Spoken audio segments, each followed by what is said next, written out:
Hey everyone! Welcome to another episode of our podcast. Today we are joined by the person behind our logo, our friend, Rosanna! Yay, Rosanna! Hi, Rosanna! Minor adjustments. So before we start today, how was everyone's week? My week was pretty good. I just started training for a new job as like a social media marketing person. I just graduated, so it's like my first job after graduating from university. So I'm pretty excited, and everyone's really nice. So it's good. Welcome to adulthood. Thank you. Thank you. It's not fun. No. No, it's not. Catherine, how was your week? Oh, how was my week? My week was pretty chill. It's getting close to Christmas. And so whenever it gets close to Christmas, all the people at work start bringing in treats. And the patients, so we have so much chocolate everywhere. So I've just been eating chocolate all day at work. Do you like sweet chocolate or like dark chocolate? I like dark chocolate and milk chocolate, but not white chocolate. White chocolate is literally just milk, isn't it? Is it? Isn't it? White chocolate is just like Is milk. it? Oh. I think so. Yeah. It's just a touch too sweet for me. It is sweet. Just a touch. Yeah. Yeah. Yeah. How about you, Josh? My week's good. I'm on vacation. I'm on winter break from school. Thank you, God. Funny thing this week was I went back to church on Sunday and I permed my hair and everything.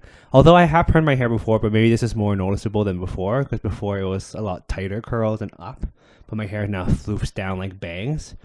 But I came in full K-drama boy vibes with a blue turtleneck, a like tan brown trench coat, and I was up on the stage for worship team, and the aunties were like, "We didn't recognize you. You have such a beautiful hair." And like, I have a story. Catherine, remember that episode? Maybe you listened to it too, where I was talking about how there was an auntie that like told me, like she kept telling me that I was fat, and then I told her, "You don't have anything nice to say. Like don't talk to me." Mm-hmm. She talked to me on Sunday, and she said, "Your hair is beautiful." Guys, relationship has restarted. We are on good terms now. That's all it took was just you have nice hair. Yeah, just want a little update for everyone who listened. But we're on great terms. Me and Auntie, we're great friends now. But yeah, it was nice to see everybody again. And although this year is a little crazy, we know about like the new restrictions and then the cases. Yeah, I really hope that we have a good Christmas this Christmas. Mm-hmm. Yeah. Before we get started, Rosanna, would you like to introduce yourself? Tell them a little bit about yourself, who you are, where you came from. Yeah. Okay. Yeah, so my name's Rosanna. I do art and animation. I do a lot of like drawing, and I like singing too. I'm trying to get into like making my own music, but it's very much like it's just like me singing multiple parts by myself because I'm not too comfortable with instruments yet, but it's fun. Yeah. And yeah, I'm half Filipino and half European. And I grew up in Canada. Were you born here? Yes. Like in Victoria? Yes. Oh, I know that. Filipino represent. Yeah. I was like, wait, I guess I hate Put your hand down. Put your hand down. Sorry, Mom. Question for you, because Catherine and I have talked about our childhoods a lot, but can you like talk a little bit about what your childhood was like, or like did you have a good childhood, etc.?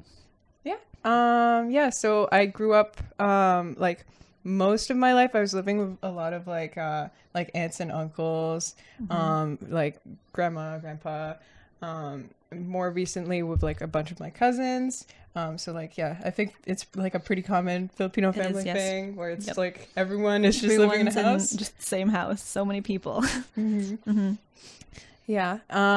Definitely, I guess, I don't know, like a lot because it's just, you have your, like my mom's a single mom, so I have my mom and she's like working all the time, and then I would have like the rest of my family who was like raising me, but then it's super inconsistent because it's like everyone has like their own way of doing things, and it's like I don't know, like not necessarily a specific person who's like watching me. It's just kind of like responsibility spread out with the family, which is nice because it's like a wide variety of people. But it's also confusing because then it's like, yeah, it's like you're not really sure what you're gonna get on people's like parenting styles with like That's having really that much interesting, family. actually. Yeah, because Catherine, you're kind of similar to, you were mentioning that a lot of your family like kind of raised you and like took care of you when you were younger. Right? Yeah, it's actually a very similar situation now that you bring it up. Oh yeah. It's like, oh, what a coincidence. Filipinos. You know what? Actually, I think that's a common thing in Asian cultures. For my experience, however, like my grandma or my grandparents lived with my uncle, not with us. And because there was 4 of us, like our house, we didn't really have much room. But we never really were raised by our uncles and aunts, but my cousins were, because my aunts and uncles would be working, and so they would ask like the other uncles or aunties to take care of them. But my mom was a stay-at-home mom, so we never really had that. But I can see how difficult that would be to have multiple people trying to parent you, and then for me, like I would see my aunt and uncle differently. I think if I was raised by them, yeah. And like I think what's interesting is like I say, you know, your mom's siblings are all different. Like, you know how there's like the youngest child and like the middle child, and like they're raised completely differently or their attitudes are different. I can't imagine the chaos. Yeah, and like a lot of them too, like a lot of them grew up in the Philippines, and like some of the younger ones, like I think my youngest aunt, she I think she was like 16 when she moved here. So it's like it's very different. Like even just talking to them now, like you can like really see the difference in just like cultural background and like That's interesting. Question for both of you, because so my dad married my mom in Windsor, Ontario, or Lethbridge, one of those two. But when my mom moved to Canada, her family followed her. So for you two, were most of your aunts and uncles also in Canada? Do you want to go first? I'm trying to think. You go first. Okay. Yeah, so actually my one of my aunts, so everyone's living in the Philippines at this point. One of my aunts married someone who lived in Victoria. And then they got married, and then they sponsored like a bunch of my family to like come to Victoria. And then so it's like I still have a lot of family in the Philippines and like other places in the world, but like a large portion of my family moved to Victoria through that. Catherine, how about you? For me, I think, I'm not totally sure, but I think what it is one of my grandma's sisters moved here first, and then everyone just kind of followed suit eventually. So then my mom's parents moved here and their whole family. And then that's, I think, how. I'm not totally sure, to be honest, but I think that's it.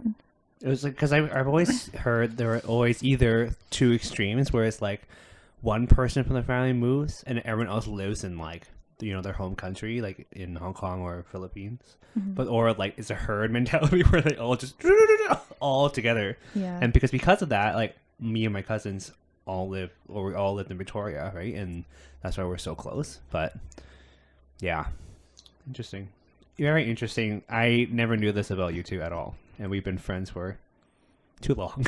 I do know when you mentioned that the opposite of when one person moves here and the other one's, everyone says that in the Philippines or whatever, is that I feel like I know a lot of people, like Filipinos here in that situation. Like it's just they send like one kid to Canada to work, and that person works and supports the family in the Philippines. Like I know a lot of people that are like that. Yeah. Yeah, that's pretty common. Yeah. I don't know if that's common with Chinese people. No, not necessarily. Actually, I wonder if, like, in terms of country wealth, I don't know what the difference is between Philippines and like Hong Kong. Because Philippines is quite poor. Quite poor, right? That's what I've heard. Yeah, Right? well, it's like I feel like there's like people who are really rich and then people who are really poor, and there's like not really people in the middle. Yeah, Is it considered a third world? I'm not sure. I don't think so. I don't know. I We really will looked that research up. this. Yeah, we'll look and that up. Because it's interesting on that point, because a lot of kids who come here, like international students, typically are rich. who come here. Yeah. So like the fact that people are able to send like Philippines send their kids here, one, that's must be really difficult.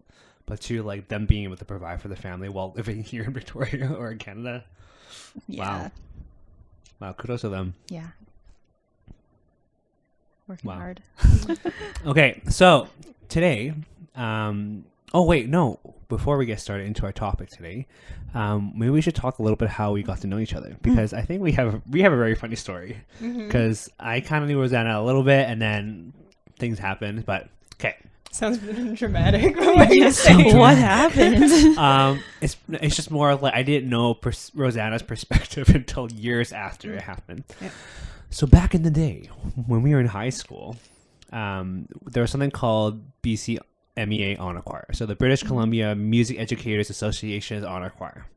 And so students from different schools in BC auditioned to be in these choirs. And Rosanna and I were in the same choir for 2 years.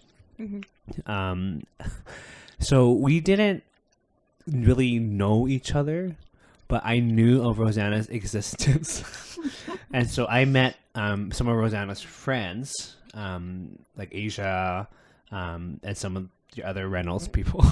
But I just knew Rosanna was existing like in like this realm. Okay. And then it kind of like, I didn't get to know Rosanna until your story happens with her. So we bubble tea. Bubble tea. Thank you as usual. So we met at Fairway, right? Mm-hmm. Yeah. I can't remember how long I had been working there for, but you eventually joined. Mm-hmm. I don't remember you joining. You just like showed up, and I was like, "Oh, hey, did I train you?" I think so. Yeah. Yeah? I feel like everyone who was there trained me a little Like bit. this is all blur to me. Do and I then- actually know you? Who are you? And we became close.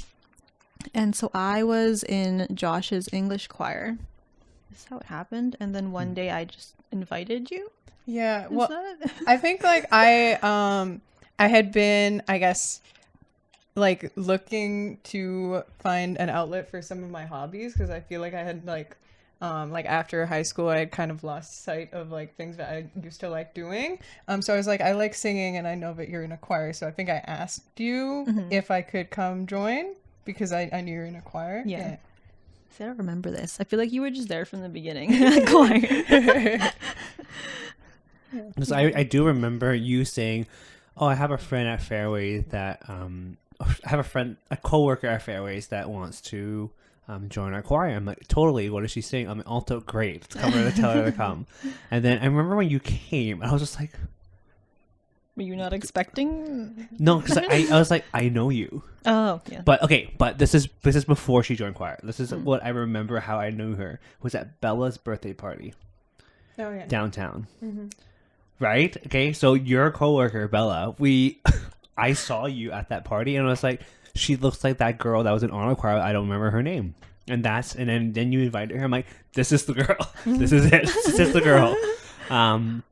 But yeah, so then that's how the three are kind of we got to know each other, was through our choir, which I do miss. Yes. Rest in Yeah. peace, English choir. It'll come back someday, right? Right? Maybe. We did I sing hope so. together this summer. That was really fun. But okay, then Rosanna and I became friends, and then we started talking about honor choir. And Rosanna shared her perspective of me and our friend Christina, and I thought it was the funniest thing. Can you share that? Okay, so as some background, in high school I had like really bad social anxiety, and I was just like, I don't know, I was just really insecure, and so I saw Josh and Christina, and I knew that like I had friends who were friends with them in the honor choir, and then I was just like, oh my gosh, these people are way too cool, like I can't talk to them. I was gonna say, were they the cool kids? Yeah, I was so intimidated. I was like, oh my gosh, no. Yeah. But it's funny because I'm like, we were like, I say I'm like the least intimidating person. Like I feel like I was really chill, but maybe just because of like the group mentality and like social anxiety and stuff, that like we just seemed like we were so cool, but we were just these quiet nerds singing like Stella Stella Ola, like 12-part harmony. I remember Do you remember that it was giant circle? fun. I remember some people being mad about that Yeah, too. I didn't join. I was like, this is dumb. I thought it was so fun. Maybe that's why we were Okay, so it's just gonna be a main character for now. I was like, he didn't want to be in Stella, so no. No. Guys, we ever just sitting in the corner with like Christina and then be like, why? Like we were choir fun. kids, but not like choir kids. Okay. See, okay, you're further proving your point here. We were too cool. I can just picture this in my head. You and Christina just in the back corner, just like kind of judging them as they're all in a circle, like, yay!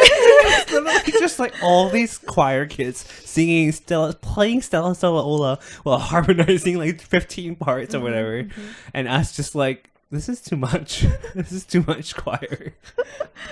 Oh, that was funny. Okay, let's get into our topic today.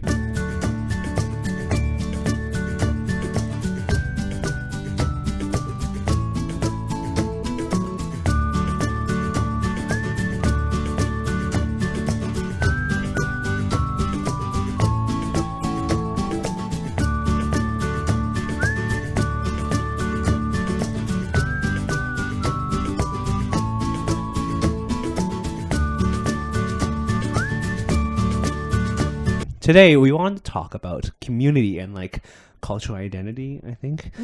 So I think maybe it would be good for us to start kind of talking about maybe our experiences as kids, and I guess in a more westernized culture. 'Cause I know Catherine and I kind of talked a little bit about it, but not too much into it. But yeah, so anyone want to share maybe just kind of their experience as a kid and like maybe their first experience of like, oh, I am different. Because I remember when I was a kid, I didn't actually feel that until I was older. Yeah. I know for me growing up, I grew up in a different city and there was quite a close Filipino community there.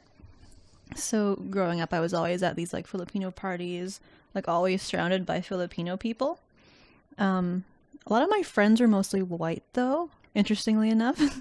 But yeah, it was a super close community growing up. And I never felt different, like, but then it wasn't until I got older and like I found that in Victoria there weren't as many Filipino people around. So I had like my friends and stuff, but when I did meet like Filipino people, they were like usually people that had like immigrated from here, so they were like real Filipino, if you know what I mean. So I definitely felt like super whitewashed in compared to them, because they would be all like talking Tagalog like fluently, and I'd just be sitting there like. Wait, what was your dialect? Bisaya. Bisaya. Bisaya. Bisaya. Yeah. Or also Cebuano. But honestly, like I don't know what the difference is between the two of them. Apparently, Cebuano is like Bisaya is like the group term of a bunch of other languages, and Cebuano is one of them, but some people use those interchangeably. So I really don't know. I thought they were different.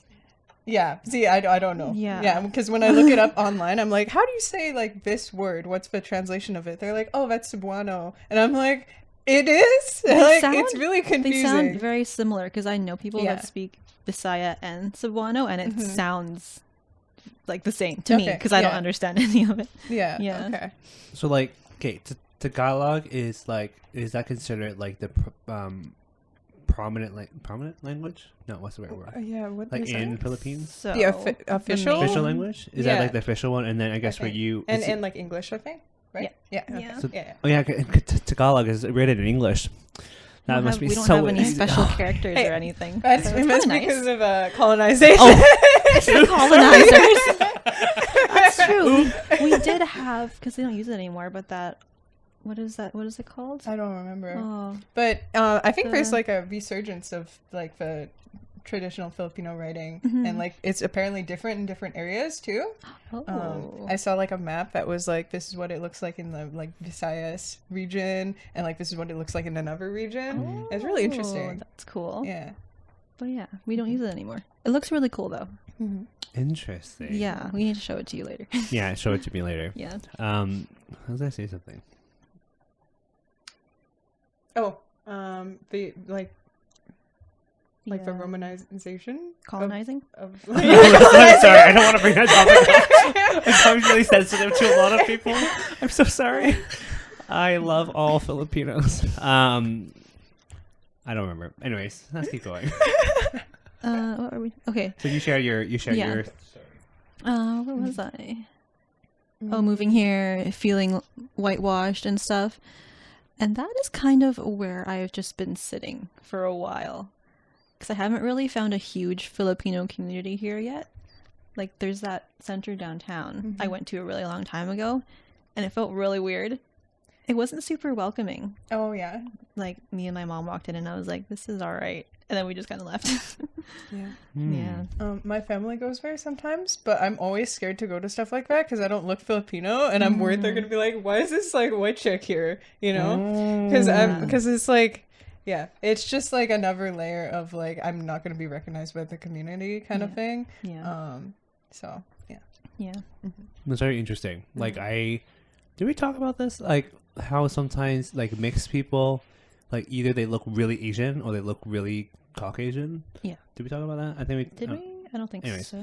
But like, I guess for you look more Caucasian than you do Asian. Is that what you? I don't know Because you definitely seem Asian. Like when I look at you, I'm like, okay, she's got a little bit Asian in her. Yeah. She's one of us. Yeah. Yeah. Yeah. I mean, it's definitely like people will not know I'm Filipino, but they'll think I'm like a little Asian or something. One time at Fairway, actually, because it's like an Asian grocery store, this one like older Filipino lady came up to me and she's like, "You're Filipino, aren't you?" And They I just was know. like, yeah, and she was like, "I can tell," and I felt so seen. nice. Yeah, I was like, "That's never happened before." Aw, I love that. Yeah. They know. They just To that know. old lady, thank you. Yeah, thank you. Thank you, I made my Tita. day. Yeah. Rosanna, how about you? So how was your, like, I'm really curious about your childhood because, like, I feel like I though feel like in Chinese and I had some kind of cultural things. Like, how did you feel being mixed? Yeah. Weirdly, I guess, like, I didn't really notice until, like, high school. So I guess similar to what Catherine was saying, my family was, like friends with a lot of people in the Filipino community, like, in Victoria. So I was, like, around, like Filipino kids and like their families, and we all just like it felt like family. And then like as a kid, like growing up in school, a lot of I don't know if it was because I was in French immersion, but a lot of our courses were focusing on like everyone's culture, and we had like a really big mix of different cultures in our elementary school, and we would like do projects showcasing our culture. So like I never felt like out of place in that way. But then I think in like in high school, I started like, I guess, feeling like I didn't really have the same community I had when I was a kid. A lot of my friends were like, again, like from a lot of different cultures. But then like, I don't know if this happened for anyone else, but like people would talk about like Asians, and then they would only be talking about like East Asian people. So I was like, I'm not Asian. And then I was so confused because I felt like the cultures were similar, and yet I wasn't being recognized as Asian. So like I had like a lot of like I was really into anime and like stuff like that, and my friends thought it was really weird, and I felt Same. Yeah, and I felt like I couldn't talk to anybody about that kind of stuff because like I wasn't considered Asian, so I couldn't talk to the people who were like actually Asian, and I also like didn't really look Asian, so it's like just a lot of stuff like that. Yeah. Interesting. So you kind of like had to be Asian in order to be able to talk about that stuff openly? No, it or was comfortably? Well, I think it was more so that like anime's gotten a lot more like popular in general. You're lucky, kids. Like, Yes. You're so lucky. Yeah, because it would be like I had a few people I could talk to about that stuff, but like even like my close friends who are also like super into anime now, and I'm like, come on, Of like, course. you roasted me so hard in high school for being into anime, but you know, I'm glad you found it. Are you though? I am. I'm a little bitter about it. Salty. A little. But you know, that's fine. But like, yeah, at the time I would be like really into anime. And then I think it was more so like it felt like people who like were like Asian, like it felt like they had more similar hobbies to what I was into, and yet I like didn't feel like I could participate in like those groups of friends because I was like, I'm not like actually Asian because like I don't know, a lot of people don't consider Filipinos Asian, which I think is like kind of weird. Really? Like, have you not experienced that? I've heard like kind of comment about that before. Okay, yeah. But I don't remember what exactly, but I remember people were like, is Filipino Asian? Or like, it's Indian Asian. I remember hearing that too. I've heard that one, yeah. Yeah.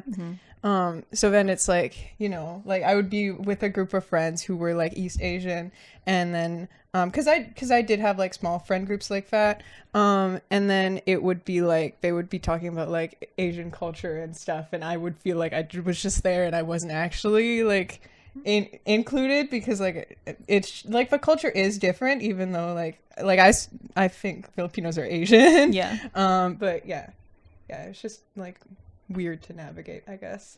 High school in general is just weird, but then you bring in all those little nuances and groups and cliques and stuff, and it just like it's frustrating when you look back at it now. Like it was just, High school. Yeah. I always tell my kids high school is just a weird time. Just when you get to university, things kind of figure themselves out. Yeah, it's very interesting. High school, I had similar to you, but I guess for me, I did have a lot of Chinese friends outside of school. So like when I was a kid, I wouldn't have thought I was different from everybody else. So like, actually, I don't know if I have it with me. Yeah, like upstairs, but I have a drawing of my best friends in kindergarten. It was me, a Caucasian girl, and an Indian boy. I remember the names Manmeet and Aaron. What up? Hope you're doing well. I see that. I think one of you is married now. It's awesome. But like that, like they already showed like the diversity already, like right off the bat. Like I think majority in our high school is majority Caucasian. There was a good number of Asians, but like we kind of heard it together anyways. Yeah. Right? But I never really felt like you're Chinese. You know what I mean? Like, I mean, maybe sometimes a little comment about food or like, you know, my dumplings or my fried rice, which tasted amazing, and you're just jealous. Well, they're probably eating it now, right? Yeah, how dare you? But like, other than that, I think I had a good enough like mixture of different like Chinese friends, Caucasian friends that I didn't feel weird about it. I know that as I got older, I did feel it more. Like, for example, I went to Guatemala or Cuba. They did just literally call us Chinese boy. Or like when we went to Guatemala, it was right before the pandemic, and they were like, Chino, COVID. Oh, yeah. But they were at least still welcoming about it. Like they were just kind of like joking around about it because apparently Guatemalans love Chinese people. Apparently. Yeah, I didn't really feel it much. But I do feel the weeb in me. I did play a lot of games and watch a lot of anime. And a lot of my friends are like, weird, you're gross. Not gross, you're just weird. But now it's not a problem. Like literally it's so normal for people to watch anime and play games, and I'm like, that's not fair. Yeah. Right? Yeah. It's so weird. My question to you now is like as we kind of share a little bit of our childhood and like kind of how we felt then, but now as adults, where are you kind of sitting? I know Catherine kind of mentioned that you're kind of just sitting in that like westernized, whitewash kind of thing. Do you feel like you're a banana? Or do you feel like you're a, banana? I think, yeah, I feel like I am. I still have a lot of that like Filipino, what do you call it? Essence. Aura. The essence. Yeah, the vibes. It's like all the traditions and all the like superstitions and stuff are still in me. Yeah. But that's kind of where it ends, really. I haven't really been I haven't been back there in so long. So I've been in the culture and stuff for a long time. So that's kind of where, I'm still sitting as a banana. What would Rosanna be? Okay. Personally, I don't like using these terms, but yeah, you know, you can use them. It's fine. I just don't want to use them. Rosanna just leaves. She's just sitting there like, But yeah, how do you feel as an adult? And now you're, you know, part of a Chinese church. So how is that like? Do you feel weird or out of place? I guess like It is weird because I did actually go back to the Philippines in like 2019. Yeah, I think. It wasn't, maybe it was 20, I don't know, sometime recently. And it was for a family reunion. And it was really weird because like my family, like my mom was like going back and being like, oh, this is home, do you remember this? And like the last time I went I was like 10, and it's like, this doesn't feel like home to me, but it feels like it should, because everyone else has such like a warm feeling towards the place. And like I do, because I associate it with like childhood trips, but like I also like as an adult, like it's so much harder to connect to my relatives, you know, like as a kid it's like the language barrier doesn't matter, you can just play whatever and it's fine. But like as an adult it's like, oh, like our just like what we enjoy doing and like what our life focus is so different, and it's so hard to talk to like relatives about that just because of a background.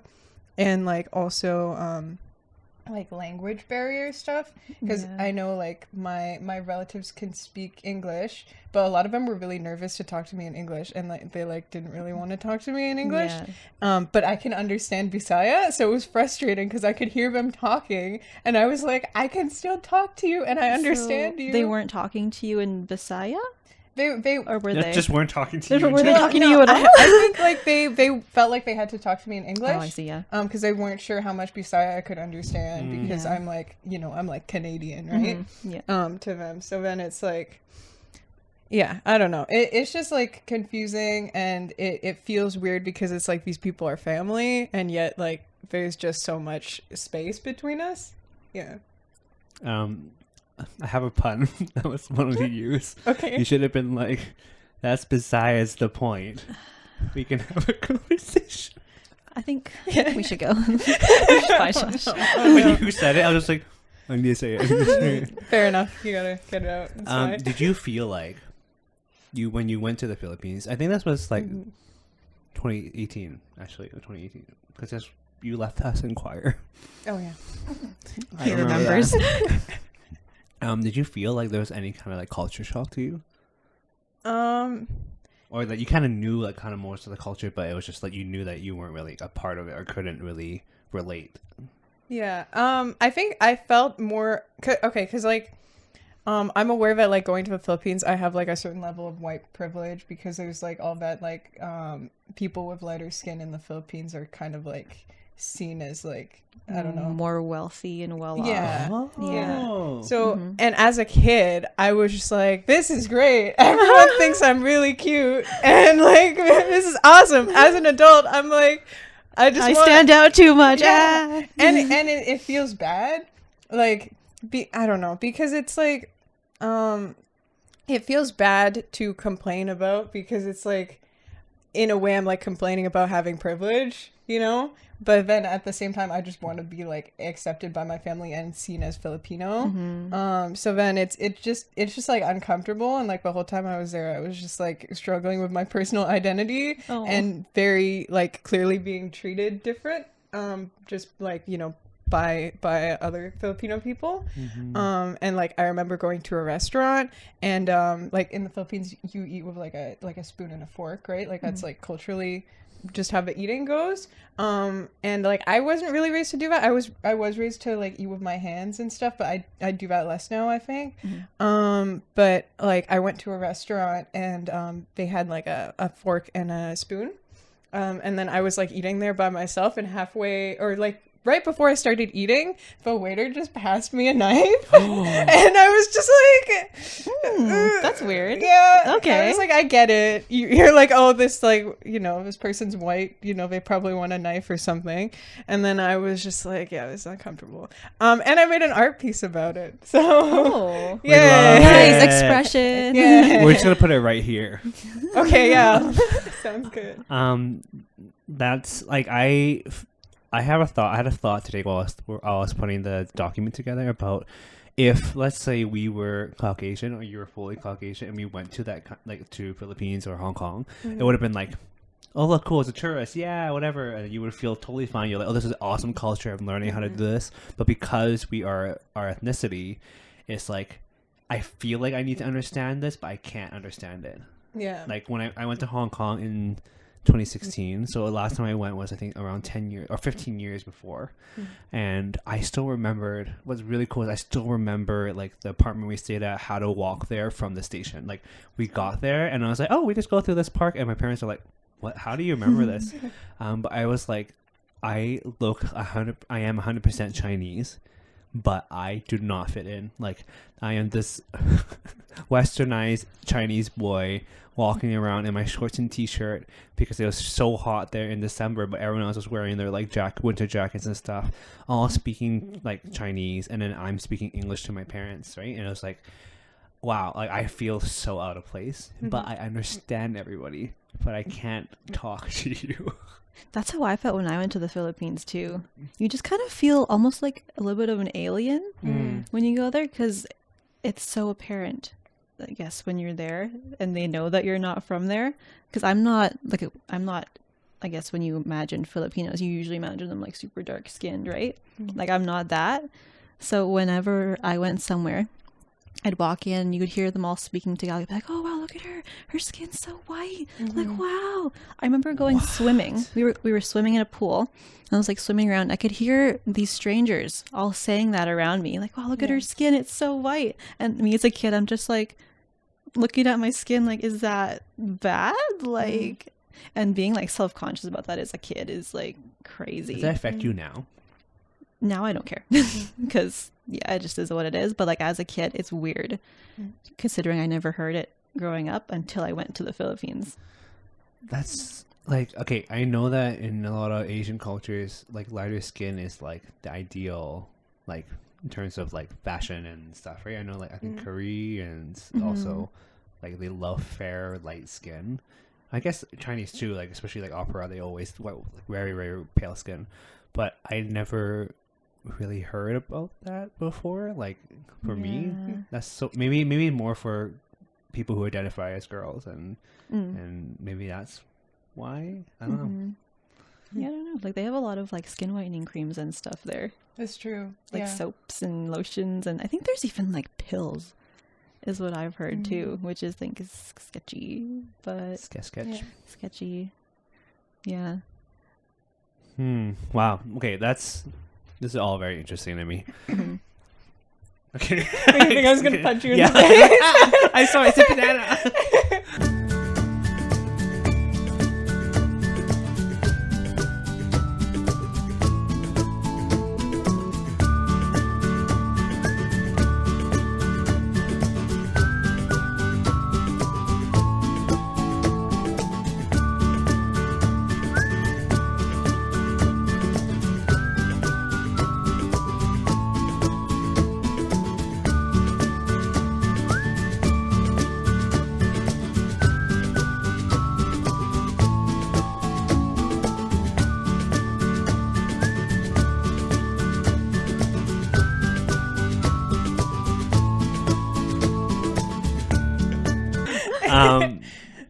I guess I had a thought. I was gonna say, do you think that people, if they were going to visit our countries, do you think that a fully Caucasian person would get treated differently or better than, say, if we were to go visit? Yes. So the reason why is I think that generally people love Canadians, right? And when I know in Hong Kong, when they see somebody who's white or Caucasian, and if they learn the language, they're like super ecstatic. Like they're like, oh my gosh, you are amazing, handsome man. Like come buy my goods. But I saw it a lot, right? I saw a lot of, like, if they're a tourist, like, oh yeah, don't worry, like they're very patient. But if you like I try to order something in Chinese, they're like, talk to my dad, what does he want? Like I experienced that. And there's one time where I'm like my parents are like, because I was so shy of speaking because I knew that I was not fluent. Like, for example, if I was in Vancouver or Richmond and I would buy something, I'll be more comfortable saying it because, like, you know, I'm in Richmond. They kind of know that maybe some kids don't speak fluent. But when I was in Hong Kong, I was like, literally was like, parents, please order for me because I am really nervous and I don't want to like bring broken Chinese. And so like I got the courage enough to do it. I go up and then I say it and they're like, they look at me and I know I said it right. And then they asked my parents, like, right? And so like they could hear it in my Chinese. But it's really interesting because in Hong Kong, it's pretty much bilingual now. It's pretty much Cantonese and English. Like everything. If you two were to move there, you'd be able to live because everything's translated. That's cool. But still, for me, like when I went in, looked like full Chinese, I was just like, like I felt like I was just like, even though I completely understand everything everyone's saying, I know what's happening around me. Although my language did like reactivate. Like when I got there, I remember all these characters. I know what that says. I know what that means. Like I learned so much in the 3 weeks I was there. But yeah, I feel like people treat people who are different better than people who are supposed to be part of their community or culture. I think that's unfortunate. It is. It's a bit discouraging for the people that are the same nationality but want to, I guess, experience it or fit in more. It's discouraging. Yeah.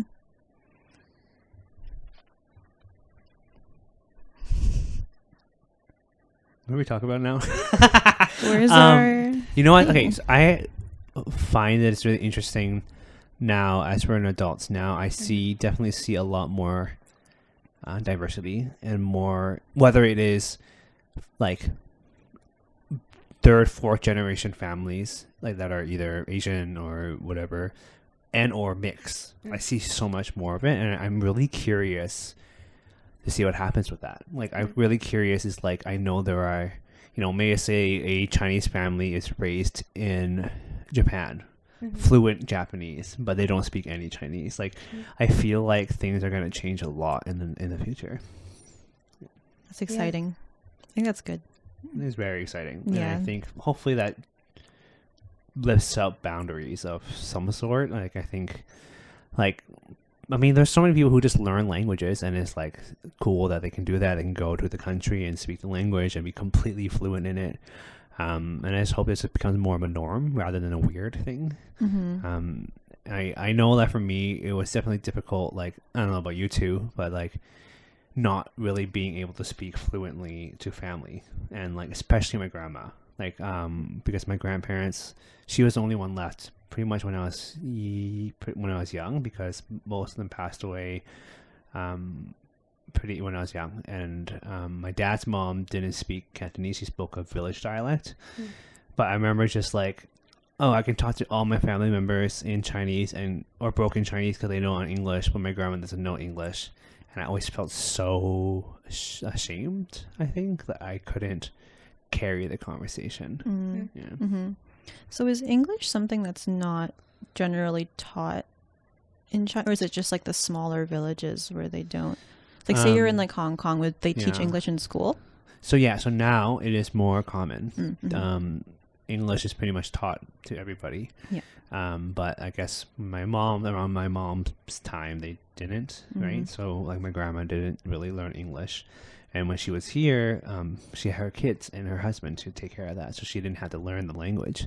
But now, I know like even when I was in Hong Kong, I think the hardest part when I was in Hong Kong, like there are kids who go to private English schools, completely fluent English and Chinese. And I'm just like, wow, I'm only half of you. You know, like, and even to this day, I always tell my parents that I really want to learn Chinese, but I don't like, other than my parents, I don't like, a lot of my Chinese friends don't speak Chinese. Yeah, a lot of my Chinese friends who have worse Chinese than I do, which is really interesting.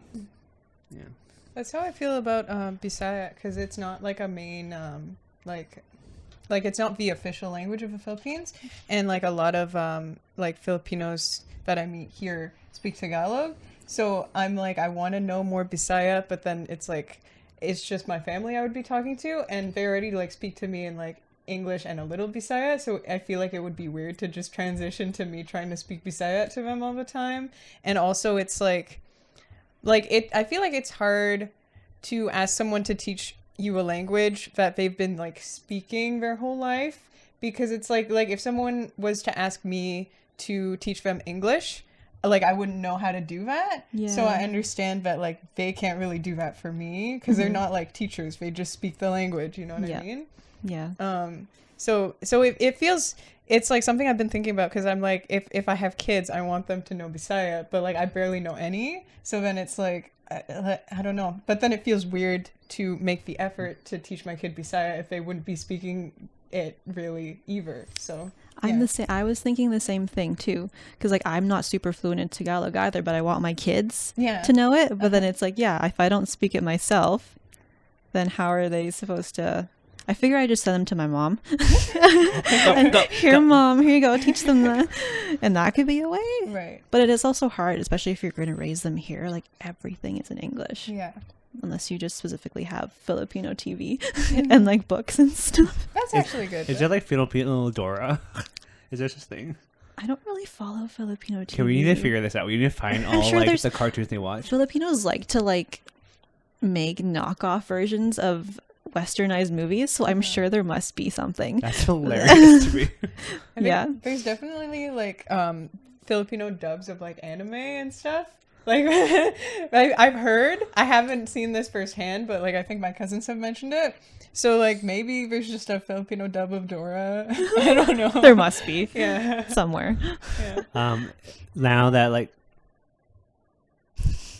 I'm so sorry. Someone just messaged me on Facebook, and we're all just like, "What is that noise?" I hope they stop messaging me. But anyways, actually no, continue messaging me. I need friends. Oh my god! there you go. Wait, let me mute my computer. It's fine. I can adjust my legs because they're going numb. Okay. What I was gonna say was that like it's interesting now that Daniel has a child, and your mic is falling. Some technical difficulties. Good. Yes. Better. Okay. Okay. Daniel has a child, and Daniel is married to his wife who speaks Mandarin, right? And so Daniel's Chinese is worse than mine. And for me, it's like, okay, so this child is probably going to be fluent in Mandarin, like for sure, going to be fluent in Mandarin. But how about Cantonese? And then for me, it's like, Sauce is married to somebody who speaks Mandarin. Oh. And so their kid is probably going to be fluent in Mandarin.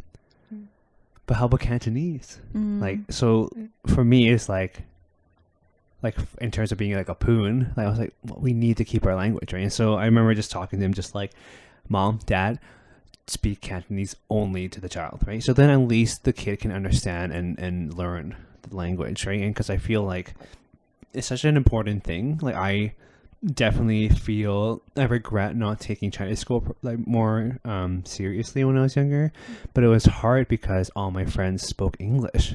I didn't have to use my Chinese anywhere. But as an adult now, I'm like, oh, dang, I wish I was fluent. But now, like, I talked to Daniel, kind of like a joke. I was just like, the kid needs to learn Cantonese, so then if the kid ever talks behind your back to your wife, you can talk behind her back to your kid.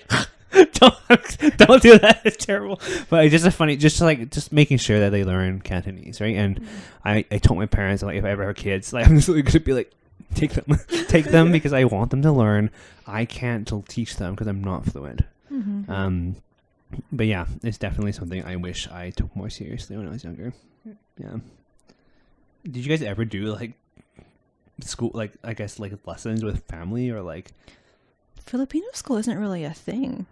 Oh, I guess that I know of, at least. I heard that there's like Filipino Immersion in Vancouver, but Really? maybe that's not true. What? Whoa. I bet if nobody knows about it, like I don't think it's true. That's actually, I wish that, I hope should that's see a it up thing, right because that'd now. be super Yeah. nice. Yeah, that would be nice. I wish we had that, because I guess, yeah, we just had our parents talking to us, and that is helpful to a point. Yeah. To a point. Yeah. Yeah. Yeah, I've definitely like because I used to just live with my mom, and then I lived with like my aunt and uncle and cousins for a while, and they like speak Bisaya to each other. So when I was living with them, I could understand Bisaya like pretty well. And now I'm just living with my mom again, And I went to go see my family recently, like my cousins and my aunt and uncle, and they were talking and they said something to me and I couldn't understand it, and it really freaked me out. So does your mom speak English to you at home? Yeah. Okay, yeah. Yeah, she like uses like some of the terms that she uses is kind of just like what you would use to talk to like a kid. So like stuff like well, not so much now because I'm like an adult, but like growing up, it would be like, oh, like don't do that, or like come eat, or like go to sleep or something, or like I'm mad at you, you know, that kind of stuff. So then it's like I only know how to say that stuff, and like the other stuff, it's like, I was like trying to learn Bisaya recently, and words that I thought were just random like filler words like and like stuff like that actually mean something, and I didn't know that because I can understand some words, and then the other ones I was like, oh, that's just filler, and I'm like, nope, these are important to the sentence structure. That's interesting because you never actually took any formal school. Yeah. Huh. I have research. So apparently, back in 2015, there was a campaign for Tagalog language education in BC public schools. That's cool. In public schools? Yeah. So what happened? I cannot read fast because I am dyslexic, but it just generally said that people were just petitioning because there's a lot more Filipinos coming into Canada and BC. That's cool. And so I would not be surprised if they actually did it like in the next couple of years. That's really cool. That would be nice. That would be really cool, yeah. Send your kids over there. Send your future kids over there. Yeah. That was a lot. I learned a lot about you two in this episode. Thank you for sharing. Is there anything else that you would like to bring up to the watchers or the fans, Rosanna? Like specific issues, or do you want me to like plug my social media? Do whatever you want. I will give my social media links, and maybe to be put in the description. We'll post them somewhere. Okay, on the screen. On top of Rosanna, maybe. Yeah, we'll On put my on top of face. Rosanna. Rosanna, thank you so much for coming in Thank you. today. It was fun. That's a lot of fun. And I feel like we could talk about this for hours. But like we've been, like I always tell this Catherine, we've been friends for so long, but I don't know anything about your life. And I think it's such a cool thing to learn about, and the similarities but the differences. Yeah, I really enjoyed listening to your story, and I hope we talk about this more outside of a podcast episode. But yes, thank you for joining us today. We are actually going to be doing a little game with Rosanna, which will be on YouTube. So if you would like to see us hopefully not fail, succeed, that's the word, please make sure you subscribe to our YouTube channel and you can check that out. I think we're gonna put more of our game content on there, just so we want you guys to subscribe and watch us on there. Yeah, I hope you have a great day. Thank you for tuning in, and we'll see you next time. Bye.